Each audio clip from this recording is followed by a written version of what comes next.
Ladies and gentlemen, welcome to Freedom Day Part 2. If it's possible that Part 2 is even more exciting than Part 1, that is what is going to happen.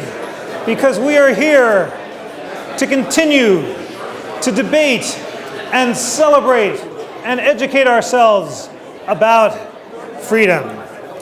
And as I continue to vamp so that you can sit down and take your seats, I can now tell you what a huge pleasure it is for me to introduce the moderator of our next panel.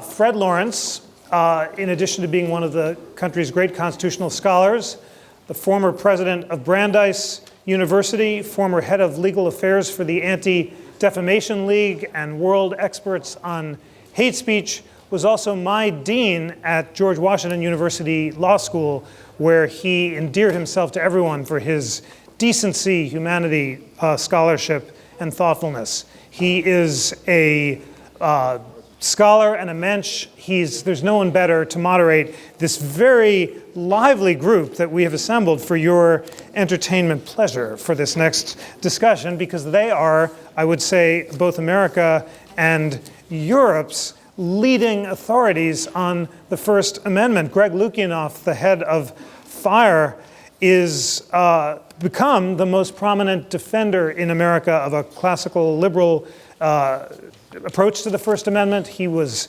intimately involved with many of the controversies on campus that have riveted the headlines, and among his many writings, they include a much talked about cover story in The Atlantic about our changing notions of free speech. Brendan O'Neill is similarly distinguished in Britain, where he is the editor of Spiked magazine. He writes for Reason, The Spectator, The Telegraph, and other publications.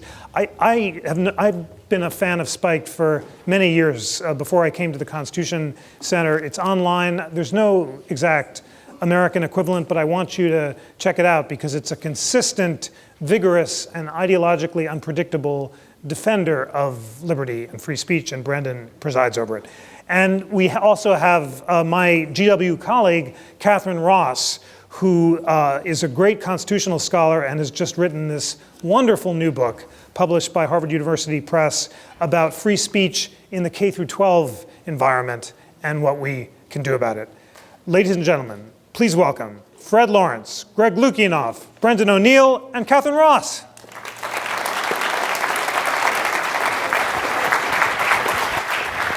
I didn't know you had such a great showman.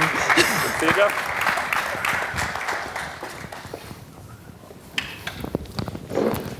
How often does one get an introduction like a Jeff Rosen introduction, I tell you? And the answer is not often enough. That's the answer.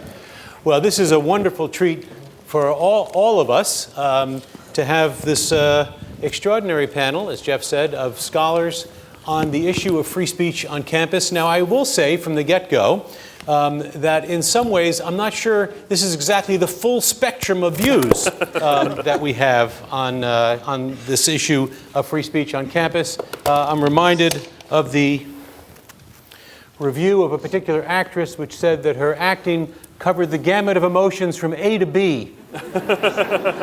And so it will be incumbent upon us to try to stretch the gamut a little bit. And as we were saying backstage in the so-called green room, which is not green, by the way, for those of you who've been back there, that one of the things that I think is important in our discussion tonight is to make sure not to cartoon the issues on campus. It is all too easy, I think, to fall into the habit of saying that there are those who would protect free expression on campus, and then there are those who are in favor of censorship and totalitarianism. And it seems to me in between is a lot of students on campus who are struggling with a hard set of these issues.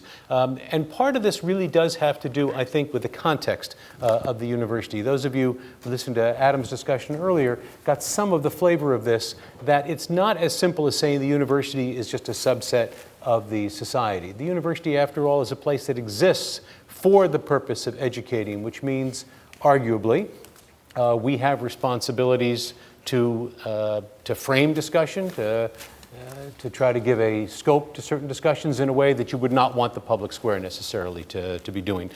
We also have responsibilities, particularly with the younger levels, pre-college, but even in college to a certain extent, as in locus parentis, we are in the context of what's taking place in people's private lives within an institution. So I think in that sense we have different kinds of issues than what you would have in other parts of society. I like to think about the issues we're going to be talking about as really a context of where rights collide. Or as a colleague of mine in a different setting used to say, these are by and large not good guy, bad guy disputes. These are good guy disputes. The arguments that come out of the context of Title IX and sexual assault. The arguments that come out of the right to be safe in one's personal space, not the right not to have your feelings hurt or ideas challenged, but to be actually safe are good guy issues. And these are some of the issues that we're going to be wrestling with. The last thing I'll add, Adam talked about the difference between public and private schools, that public schools are governed by the First Amendment, private schools are not. I'm going to suggest for our discussion that we pay less attention to that particular distinction because we really are involved, I think, ultimately in a normative exercise of what do we think the university, the campus ought to do in terms of free expression. So to the extent that we're talking about the First Amendment or even in a private university where the First Amendment doesn't apply, it's going to be what do we think the law ought to be or the rules ought to be. Last thing I want to lay in between the lines in terms of what we want to be thinking about, two different sets of issues that are often conflated and they're really quite different. One is going to be the extent to which speech and expression should and shouldn't be protected in the sense of actually restricted, prohibited, punished. The other is to say, once we have passed a threshold question of certain kinds of expression that is being permitted, is there anything more for an educative institution to do? Are there certain places where we might wish to say that is something that could be said, that can be said, but actually we urge that it's something that not be said? Or is that a line that's too delicate and too impossible to draw? So I think that's what we have the opportunity to deal with. And since we have 4 hours, I think we have plenty of time to pursue. And in fact, if time permits, I know this is not actually what I was given with the ground rules, but Jeff's about to find out that I'm going rogue on you, buddy. I think we'll have a discussion amongst ourselves, and then I would love to open the floor to some questions that I'm sure some of you will have. Any of you who is a student, has been a student, or still thinks of yourself as a student is wrestling with these questions of what a campus should be like. So have in mind some questions, and I guarantee you right now we're not going to have time for all of them, which means I'm going to restrict somebody's speech. You're going to watch it happen right here. Greg, let me turn to you first to set a little bit of context for us in terms of how do you see over time how these issues of challenges to free speech on campus have evolved? Who's doing the restricting, and how has that evolved over time? Well, first of all, I did make a promise to Jeff Frazee at Young Americans for Liberty that I'd make the point that they are showing the film Can We Take a Joke, which we're going to be showing here tonight at 8:30 at, I think, 300 campuses around the country in honor of Freedom Day, to basically turning it into a Freedom Week. So I'm very excited about that, and hopefully you can stick around for the film at 8:30, which is about both comedy and freedom of speech. But back to the question. At the risk of being cartoonish, when I went to law school specifically to do First Amendment law, and I graduated in 2000, and I started at FIRE in 2001. And I have to say, and I worked for the ACLU of Northern California, and the kind of cases that I would see on campuses really were, much worse than I ever expected. They were, in some cases, sillier, in some cases, more serious. But for most of my career, the main opponent, the main adversary that FIRE would end up butting heads against were usually mid-level to low-level administrators. They were the kind of people who, for example, at Texas Tech University would actually say with a straight face that all 28,000 students at that university needed to restrict their free speech activities to one 20-foot wide gazebo. Yeah, these policies are real. About 1/6 of universities maintain free speech zones, including Cal Poly Pomona, which we had to sue, that not only had a free speech zone that was tiny, that you had to reserve a month in advance, But then when you were within it, you had to wear a little name tag explaining that you'd been granted free speech rights by the state at a public university. So for most of my career, what we've been up against are really sort of overzealous mid-level administrators. And I think that there's an irony in, or at least a frustration in the fact that as we're paying more for universities, as the ranks of the administrators are growing, that actually what you're getting for that in a lot of cases is fewer free speech rights and less due process. Now, due process is a good shift over to what the other phase that we saw, which was the federal government being more aggressive in how it pursues things, particularly under, for example, Title IX. When I first started back in 2001, universities would claim that the federal government was making them do it when they tried to justify speech codes that would nominally be at harassment, but for example, like a speech code that was defeated in 1991 at University of Connecticut, actually banned inappropriately directed laughter. Be careful. So in and that was defeated, these kind of codes were defeated over and over again. But so campuses saying that the federal government was making me do it was something that wasn't really true, and we were done a wonderful favor by the Department of Education in 2003 when they came out and said, harassment has a legal meaning, and it doesn't happen just anytime someone's offended. It's not a Title IX federal issue if you're merely offended. And this was great and very clarifying and helped kill that argument for a long time. But unfortunately, starting around 2009, we saw a much more aggressive Department of Education that university presidents, I think a lot will admit, sometimes publicly, sometimes more privately, or deans of law schools, is very frankly hard to please. Now, nominally, in a lot of the decrees that they're talking about, they're trying to get at the very real issue of sexual assault on college campuses. But the tool that they have to do that is by defining sexual assault as just another kind of very extreme harassment. And at the same time, what they've done is they've expanded the definition of harassment in a letter to University of Montana to be unwelcome verbal conduct, also known as speech, of a sexual nature. Now, to be clear, it's not just limited to sex, because when the Department of Education worked with the University of Montana, they actually came up with 17 different categories, none of which they have the statutory power to expand it to, but included, of course, things you'd understand like race, religion, and what you'd expect, but also kind of weird categories like political opinion. Which really frankly means that we're all protected from unwelcome speech, even that a reasonable person would not disagree with under this theory, which of course if you can challenge it in a court of law would be easily defeated, but it's hard to figure out how to take on the Department of Education. We think we've got a case at Louisiana State University where we're going to be able to challenge that language directly.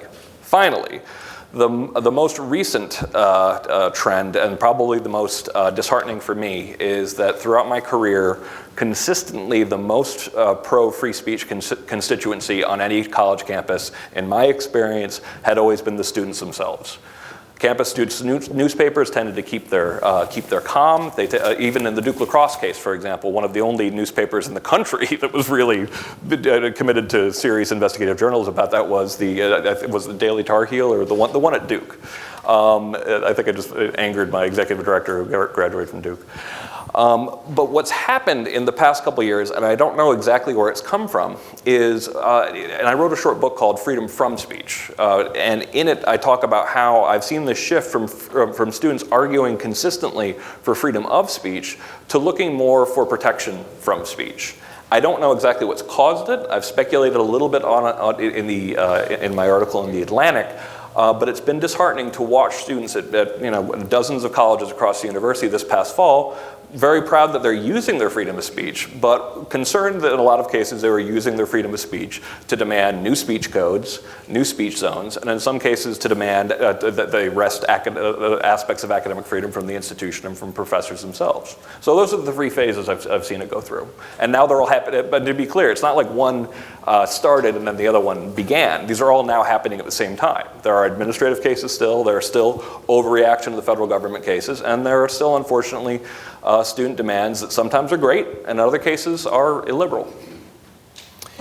Catherine, we've been talking about students on college campuses, but a good deal of your work, in addition to that, has been prior to college. In many ways, what we at the university level deal with is what we have inherited from high schools and from middle schools. So to what extent do you think that contributes to the students that Greg is talking about? I think enormously. While I can't prove it With research data, there's no question that the current generation of college students experienced a very diminished range of freedom of expression in grades K through 12, even though the Supreme Court has clearly held for many decades that school children, K through 12, in public schools, have free expression rights. What the court did was say, we understand you need some order. The schools have a lot of messages they have to impart. They're training people for citizenship as well as to support themselves. So the court made it easier for schools to regulate speech than it is in the world at large. But that doesn't mean that controversial speech can just be cut off for any reason. And unfortunately, a great many school principals and members of school boards have no idea that this is the law. My book opens with a vignette of a student who's trying to hand out pamphlets being told, you lose all constitutional rights once you enter this building. And what was she doing? She was distributing pamphlets to protest that a friend of hers had been suspended for 5 days. Her friend's offense, she made a film against bullying that a parent complained about. They didn't like the manner of expression. So censorship upon censorship, really surreal. And this kind of thing happens all the time. One of the things that schools have really tried to control is speech that offends someone. Well, the 3 major kinds of offense are going to be offending somebody else's parent who doesn't like your point of view. An angry parent comes in, principal says, boy, I don't want to be involved in a controversy, and censors the speech, not realizing that that's going to lead to an even greater controversy and often a lawsuit, and that the school system is often going to lose and spend a lot of money defending an indefensible position. The second is criticisms of teachers, whether in person, in school, or increasingly off campus, where schools are saying they have the power to regulate what students say on social media 24/7. And the thing that most exercises the school administrator is criticism of school personnel. Absolutely. Now think about the importance of being able to criticize those in power to a democratic system of government, and probably the easiest way to visualize that is to compare our traditions to what we see every day reported out of China, Russia, Iran.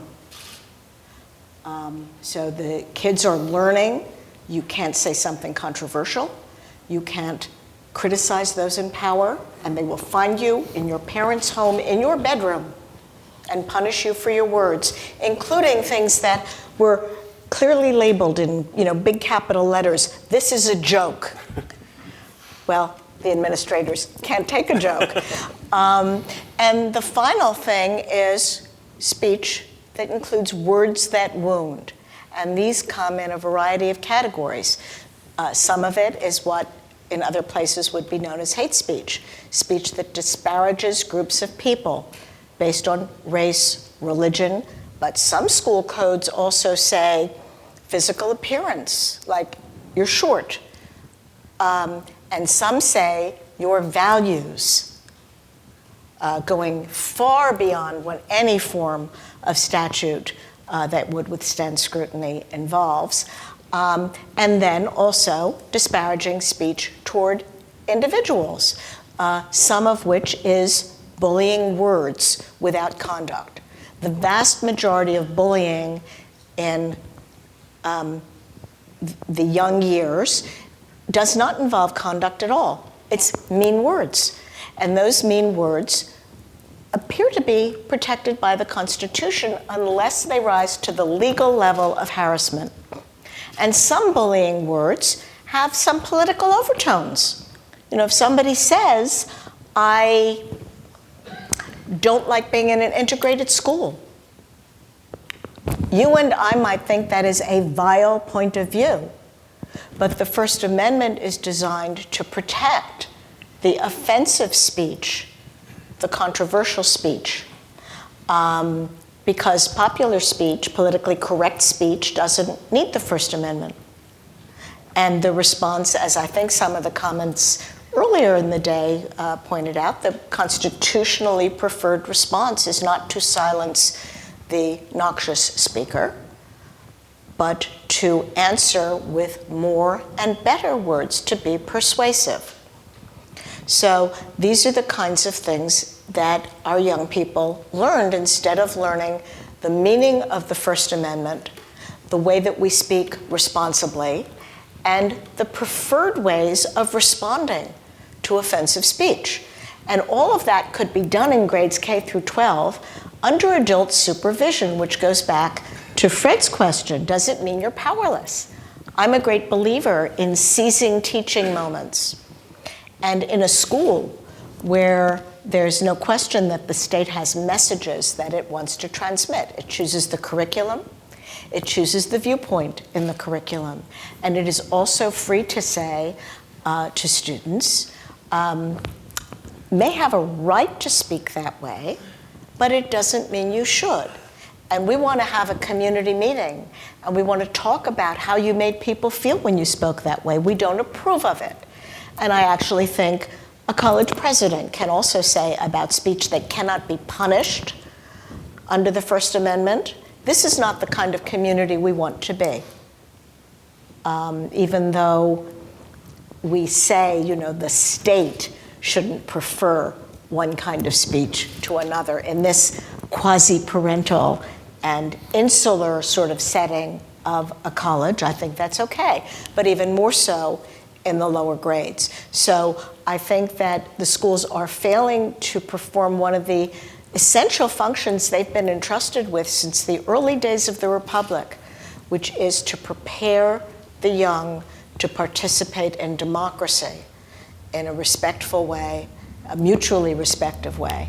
And when we abdicate that, then we end up with kids in college who don't understand that hurtful words may have constitutional protection and that there are ways short of banning them to respond to them. And let me speak perhaps in defense of administrators. Someone here ought to speak in defense of administrators.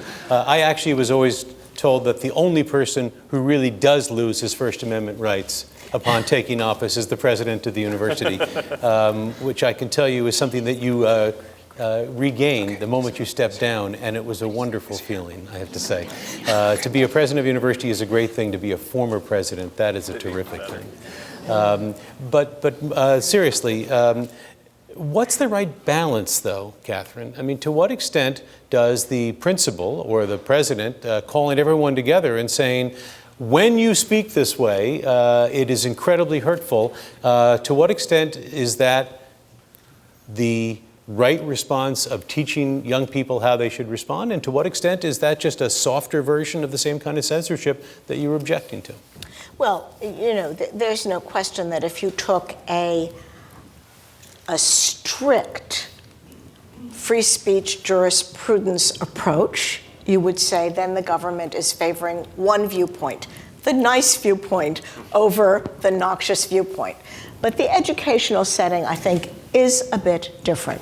So I'll give you one example that was praised by the judges when the case reached them. And this was, interestingly, an African-American student who, in a school that had very few African-Americans, but a great many Latino students in California. And he wrote an op-ed piece, editorial, for the school newspaper, in which he condemned undocumented immigrants in very strong terms and referred to them in a way that some of you will recognize from this current campaign season as criminals.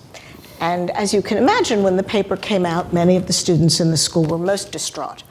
And their parents stormed into the principal's office, and there was a school assembly with guidance counselors and so forth.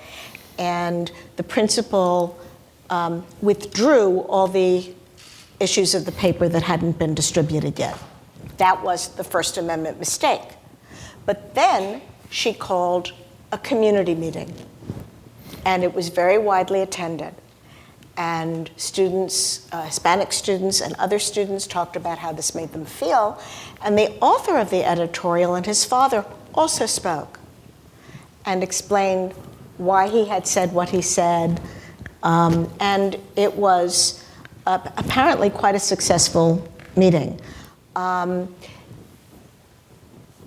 school violated his rights by censoring the remaining issues, but it didn't punish him.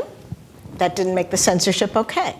The judges said, you did the right thing by trying to make this a very broad teaching moment.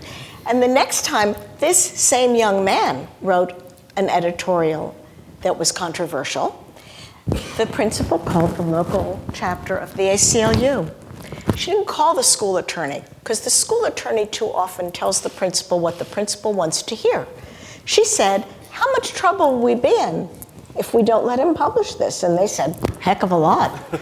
And so he published it. And I think that that was a community that learned a lot about First Amendment values. Brennan, you allow us to call this an international panel. But I was thinking when Catherine talked about, this is not how we don't do things here the way they would in Russia or China, but in between the United States and Russia and China is a lot of room where most Western democracies, in fact, maybe all, treat hate speech very differently from the way we do, including the United Kingdom. I was reminded, and I was telling you before, a story of mine when I was giving a talk at University College London, and I was asked a hypothetical by one of the faculty members who said if a group of skinheads painted up a truck with racist slogans and drove it right into the heart of Brixton, an overwhelmingly Caribbean and African community, would you prohibit that? And I was in the midst of explaining how I'd need to know a lot more about what they were intending to do, what was the purpose behind this, the technical criminal law term, what was their mens rea. And he stops me in the middle and says, why is this so hard for you? We know it's wrong. And to me, of course, that rang tin as an American. We all know it's wrong. But it didn't ring tin in that room. So in the British context, why is it not more acceptable to engage in what we might refer to as censorship in this country? Well, the free speech situation in Britain is really dire. I mean, it's as bad as it's been for decades. And that's really clear on campuses. I mean, just to give you a few examples, more than 30 student unions. Student unions are groups of students who they control student territory on campus. They kind of represent the student body. More than 30 student unions have banned Robin Thicke's song Blurred Lines on the basis that it is offensive to women, which means there was one incident in Oxford recently where someone accidentally played it at a student social and a student representative leapt up and turned it off, which really reminded me of when I was at convent school and the nuns would kind of switch off the music system whenever Madonna came on or anything like that. And the world was safer because the world they was safer. Blurred Lines is banned on 30 campuses. The Sun newspaper, which is a tabloid newspaper, a right-leaning tabloid newspaper, is banned on numerous student union campuses in Britain. I was banned from speaking at Oxford University in a debate about abortion because, as the campaigners said, he doesn't have a uterus. And if you don't have a uterus, you can't, even though I was due to make the pro-choice case. And I think the Oxford, my being prevented from speaking at Oxford was really interesting in relation to the discussion about the administration. Because what we had there in the incident at Oxford was a really clear interplay between the administration and the student body. So the student body set up a Facebook page demanding that I be banned from speaking at Oxford with the headline, "He doesn't have a uterus." 300 people signed up to this Facebook page and said that the debate would harm their mental safety, would harm their community, which is why I always feel slightly... I have a problem with the idea that we should preserve the community on campus because often that is a run-in to censoring things that the community decides are harmful. And then the administration agreed that the debate would harm the students' mental safety and pulled the room. So there was no space in which we could have the debate. So it was effectively banned by the students and the administration. And that's at Oxford, one of the oldest, most prestigious universities in the world. But I think I really agree with Greg that this has been going on for a long time in various different ways. And just to give you an idea of how long it's been going on in Britain, when I was at university in the mid-1990s, I spent my whole time I was at university campaigning against student censorship. The whole time I was there, that's 20 years ago, there was a policy called no platform, which basically meant that far-right people couldn't speak on campus, Zionists couldn't speak on campus, in some cases religious fundamentalists couldn't speak on campus. I spent my whole time arguing against that. That's more than 20 years ago.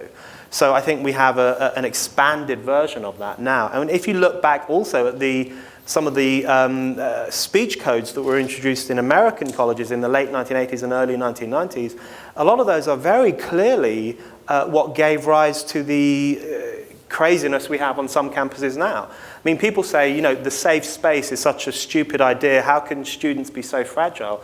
But if you look at those speech codes from the early 1990s, a lot of them talked about how words can create a hostile environment. That was the phrase.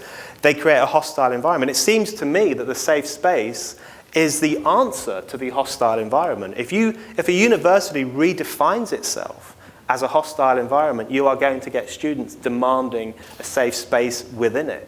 Also, a lot of those speech codes talked about words having a psychological impact. Words That Wound was the name of a famous book by critical theory writers in 1993, I think, which gave rise to a lot of these speech codes and the idea that words could be psychologically harmful, that they could. One of the contributors to that book, Words That Wound, said that racist language in particular constructs us. It actually builds you. It shapes you. It can change your matter and make you feel really undermined.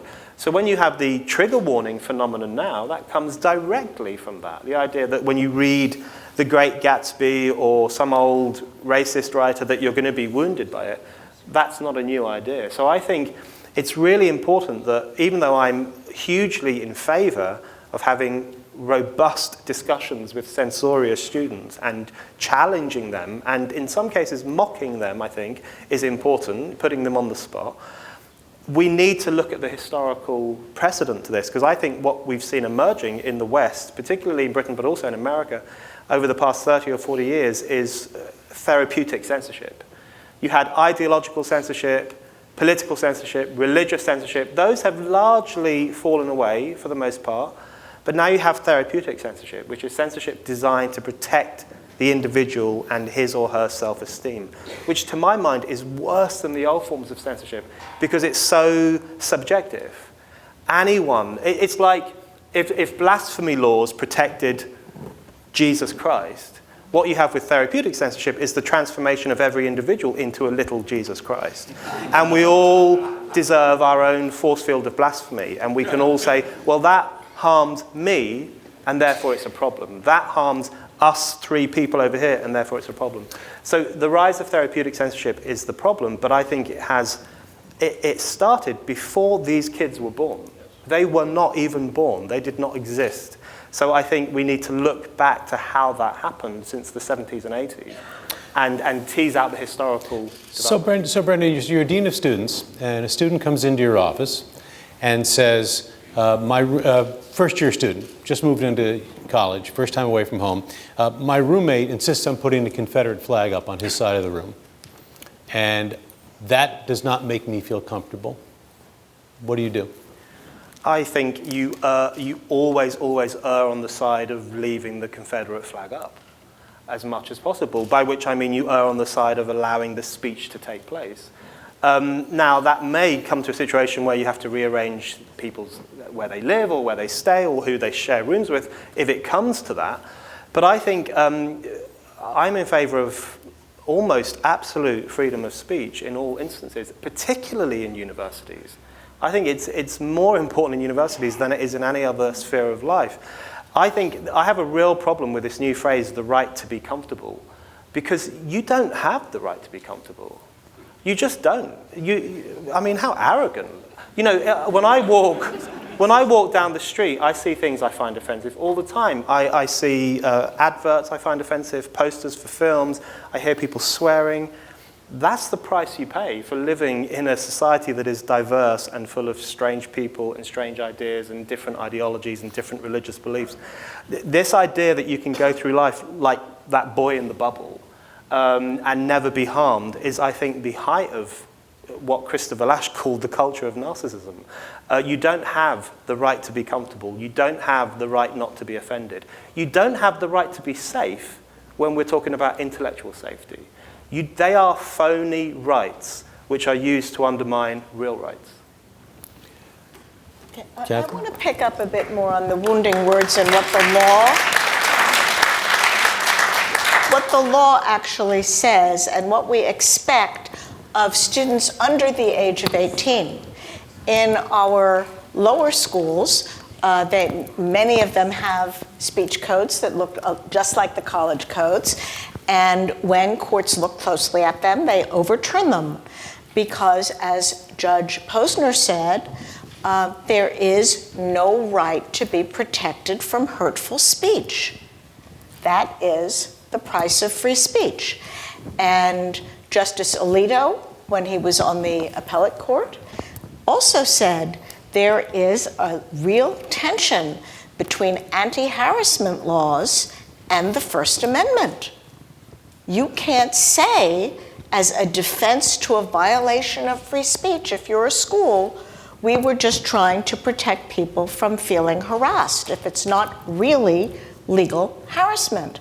So we are asking people under the age of 18 to run the risk of feeling wounded by what their peers say to them in school, and then when they get to college, they're demanding to be protected from microaggressions or from a roommate's own expression of the roommate's value, the Confederate flag on the wall proposition.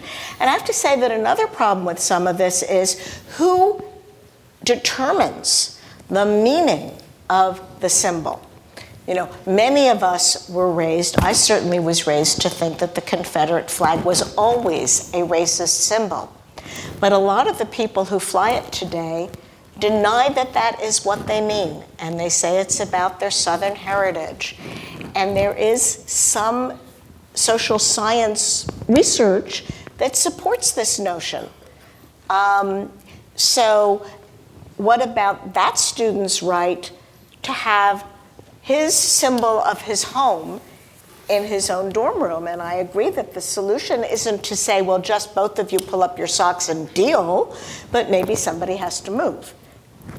Well, and in between that, I mean, the threshold question is that we're not going to prohibit it. Now that we know that it can be up there, Greg, do you call the two kids in and have a conversation about it? Or do you say, play on and try not to hurt each other, or understand part of the price of a liberal education is you're going to get hurt? I generally think if two people don't want to live together in a dorm, you should, it was pretty easy to transfer at any school that I ever went to. So I think that's a relatively, simple solution to switch roommates. I'm actually just going to quarrel a little bit with the simple solution. Isn't part of what we're trying to teach them as students is how to get along in a broad, diverse world, and therefore we're going to say, hypothetically, we have a practice that for the first 6 months you can't change roommates. Right. Because we think that's good for you. Right. Both of you. It's an interesting social experiment. But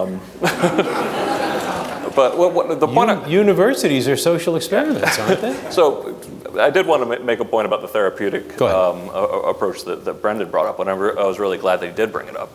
Because John Haidt and I, who's a social psychologist, wrote an article, which I didn't come up with the title with, but in The Atlantic called The Coddling of the American Mind.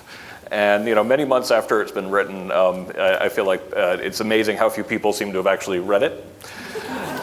Because it's primarily about this therapeutic model. And one thing that, when you talk about the therapeutic model that Brendan's talking about, this is Wendy Kamner's, I think, totally correct theory, that we have this sort of psychological therapeutic model that was very popular in sort of the Oprah sphere of sort of like, that people are fragile and you have to be very compassionate in every possible direction. And for the stuff that I've seen on campus, and the point that I tried to make in Coddling the American Mind, was that it's also bad science. So I put it this way to students now. If a psychologist were to come up to you, you would go to a psychologist's office, and he were to take you by the shoulders and say, listen, you are very, very fragile. And if you hear things that hurt you, you're going to be broken forever. That person would be fired. You would not be able to carry on a practice like that. And I mean this very seriously. I feel like what we're teaching students, we're teaching a generation of students, and when people haven't read the article, like this happened to me at Carleton College and then at Duke just in the past couple of weeks, where someone come up and said, "Are you saying that we're all snowflakes, we're all soft?" I'm like, no, I'm saying the opposite. I'm saying they're lying to you. You are very brave, you are courageous, and you are resilient, and you unfortunately have a culture that's telling you that you are very fragile, and they're doing you no favors. Anybody who tells you you're too weak to live with freedom is not your friend. So we have about 10 minutes left. I would love to open the... Can I just say something about the Hecklers Veto here? Briefly, because I want to make sure that people have a chance to ask questions. Go ahead. Because something that's hovering around here is a very important concept in American jurisprudence about free speech, the Hecklers Veto. And the doctrine is when the mob tries to shout down the speaker, the police have to protect the speaker and remove the heckler. You don't remove the speaker. But that's turned on its head in these incidents. So the roommate who objects to the Confederate flag, to take the simplest idea, is a heckler. And we're not supposed to let him dominate. And increasingly our schools and colleges are saying, oh, well, the audience is really upset, the people who hear these hurtful things, so you better shut up and have mandatory sensitivity training and penalties if that training doesn't work. And nothing could be more in conflict with our traditions of free speech. The reason I use the example in the classroom, in the dorm room, is that it's a little harder to know who's the speaker and who's the reactor. Here, it's pretty clear that we are the speakers, you are the audience. Once you're in the dorm room, everybody's a speaker and everybody's reacting to everybody's speech, which I think is what makes this one a little more complicated. We have a question. I'm David Kelly from the Atlas Society. Something, wondering about the question, where's this campus phenomenon coming from? Something Brendan said gave me a thought about a question, about the idea that words construct us. That is such a standard formulation of a postmodern point of view, especially in the connection with Foucault, who thought words were also power. And so that was very popular, 70s, 80s, that was kind of the height of the movement. I don't think this is at all surprising. I think that has to be, but let me put it as a question. Do you think it's a significant cause? Brandon? I think, yes, the postmodern idea that language makes us, language makes reality, I think is deeply entrenched now. And I think it fuses together with the rise of the therapeutic culture, with the collapse of old political solidarities. You have this whole mishmash of historical forces which give rise to this idea of therapeutic censorship, I think. But the point I always make to students who say words wound us, which is an old idea, I always say to them, yes, they do. That's one of the best things about words. They can be hurtful. They can change your mind. I don't think they imprint on you. I don't think they change the makeup of your brain. I don't think they damage you in that psychological way. But they can hurt you. They can move you. They can make you feel uncomfortable.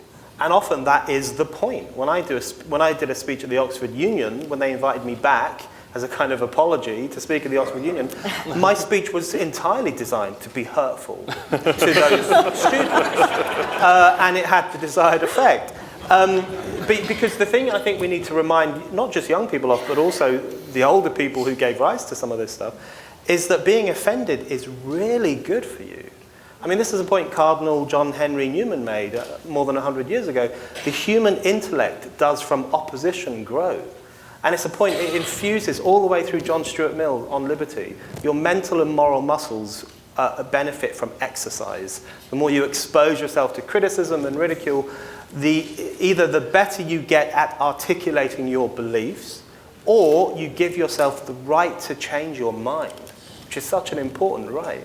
And I think the problem of the safe space and the problem of therapeutic censorship is not only that you are silencing someone else, but even worse than that, you are damaging yourself and your own mental and moral muscles, and you are potentially making yourself stupid. You will benefit from breaking out of the safe space and exposing yourself to as much offensive, shocking material as possible, because it improves you. So I think we need to challenge the idea that words construct people, that very postmodern negative idea, but we should accept that words can be hurtful and crazy and scary. That's why they are so important, and that's why they should never be censored. We have a question in the back. Hi, my name is Ron Delaney. I'm an educator at the secondary level in the Philadelphia area. Could the panel speak a little bit to maybe what my role is in this whole discussion in creating the types of students that are going to go on to college and have the ability to engage in these types of discussions on a formative level? There it is. Did you guys hear what I said? Okay.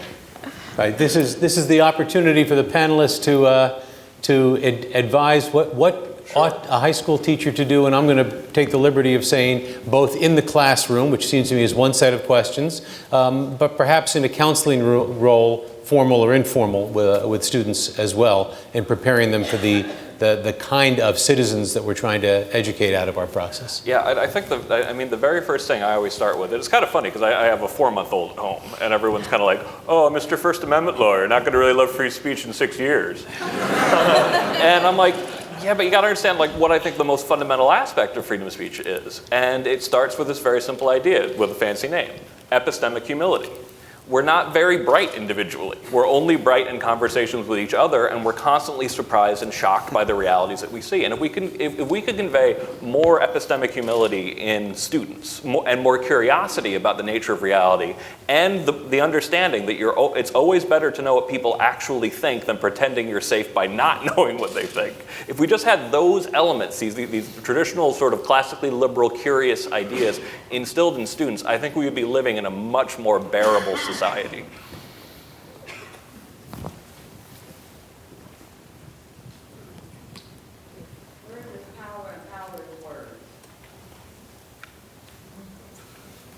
Yes. Hi, this is Patrick O'Keefe. I'm here with the Lincoln Initiative. One thing I've kind of thought about as you guys have been speaking about how there's a lot less diversity of thought and things of that nature. Kind of in the last 15 years, there's been an expansion of standardized tests and a lot more of looking for a right answer instead of just saying there might be multiple right answers. Mm-hmm. Do you think that could be playing into the fact that a lot of students are coming in not thinking critically and not being open to other thoughts? Do you think that's a major factor, or do you think it's just a coincidence?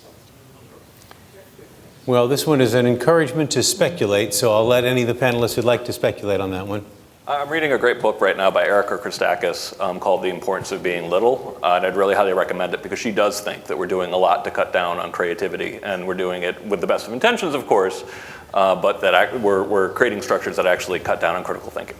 I think one problem in relation to young people and schools is the self-esteem culture, and I have a real problem with anti-bullying initiatives in schools. Now, this doesn't mean I'm in favor of bullying.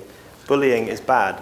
But the problem with anti-bullying initiatives, which is the case in Britain in particular, but it's also, I think, increasingly over here, is that they are increasingly about protecting young students from pretty normal interplay in the playground, between each other, arguing, sometimes even fighting.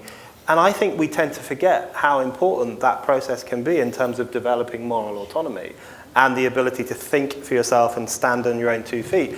I'm not saying let's go and have a pro-bullying initiative, but I think there is a problem with, it's like if you protect children from, if you never let them outdoors or get dirty or anything, they tend to become ill quite easily and get hay fever and all this stuff. It's the same with ideas and with developing moral robustness. If you don't let them fight and scrap and argue and work it out amongst themselves without a teacher constantly looking down over their shoulder, they will not be able to handle that stuff. So I think, I'm sure there are a lot of problems with how children are taught and what exams they take and so on, but I think a lot more of letting them run wild would go a long way to making them more robust by the time they're 18 and they go to university.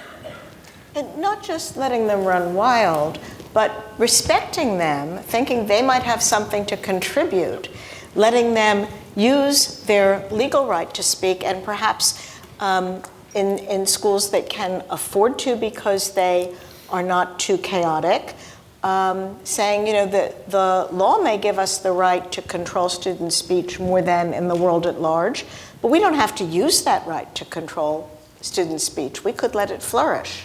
And that's something that communities can ask their school boards to do. And here again, I want to piggyback on something that Greg said at the beginning about the federal government, which has also placed responsibility for controlling verbal bullying on the schools. And so the Department of Education says you have that responsibility. About a third of the states say that schools have to control what kids say to each other off campus, whether or not they actually have the jurisdiction to do that, including punishing off-campus bullying speech or speech that's interpreted as being bullying. And even the Department of Justice says on its website, or at least the last time I looked, if your kid is being cyberbullied, go report it to your local school and make them do something about it. And the federal government's guidance at most has a little footnote that says, might be some issues with the First Amendment, you're on your own. That's really very disappointing in terms of what the federal government should be modeling for us. Well, these are issues that have been a challenge, will continue to be a challenge on university campuses. I think we have gotten a good taste of some of the specifics and the way in which they play out, but one happy task is left to me as moderator of this panel, which is to express on your behalf our appreciation for our three colleagues.